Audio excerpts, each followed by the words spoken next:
Başlan ya. Yuvaslar. Bağırmadan başlan ya bayram halin bağları. Bir beşim milyon bağlarda boluyor. Beşimin ki bağlık pişirilen butko, bizimki bağır pişirilen butko. Bizim beşim milyon bağırdır bağlık pişirişimi de bayram halin bağlar komum, bağlarçılarım, bağır boyun. Pişiren bağlıktır bağırlanmadan bağların bağlar komunu bağırlamana vermeli, vermesen bulun o. Bir bağlar pişiren bağlıktır bağırlanmadan beşim bağlar komu bağırlamana vermendir. Bağlar komun bağırla belası beşimin butkosu olaydı. Yakıda yok. Aynen. Bağlar kom bağırlaçıları bilen beşimin butkosuna varıp beşimin bağlıklarını bölüklep bağırlap başladı. Veredik bağlama. Veredin kakadam yegeni var. Beşim beylere aktı bir hilek bolup beytmesine başlık. Bölmenen bağırlap buluyor başlık.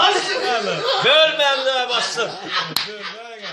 Bölecek beşim. Beşim bölecek. Bay bölürse. Getiren bölür. Böldürmeyecek olsam parmalının da.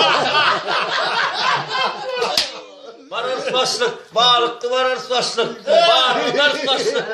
Mariyan olsam parmalının da berde bilimli siren bolma. Bilimli siren oldun belliğin oldu biley.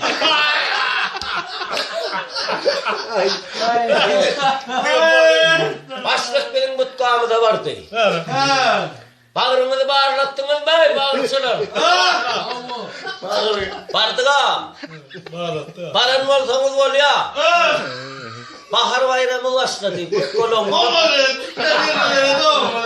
Bahar bayramı başladı. Futbolumuza baydak ver gitmeli.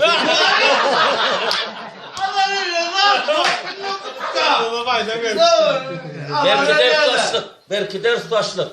Berkityen olsanız berkitin de pişiriyen bağlıktır, bağırlanmalı bayramçılık bu sonucu bilen bir şey.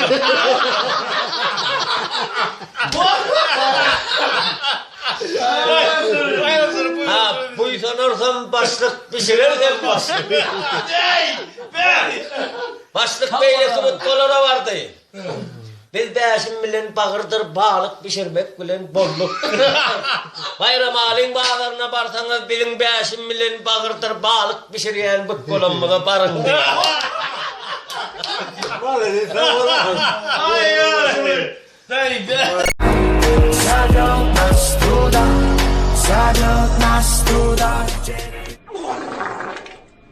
Запах женщины моей, я хочу остаться с ней.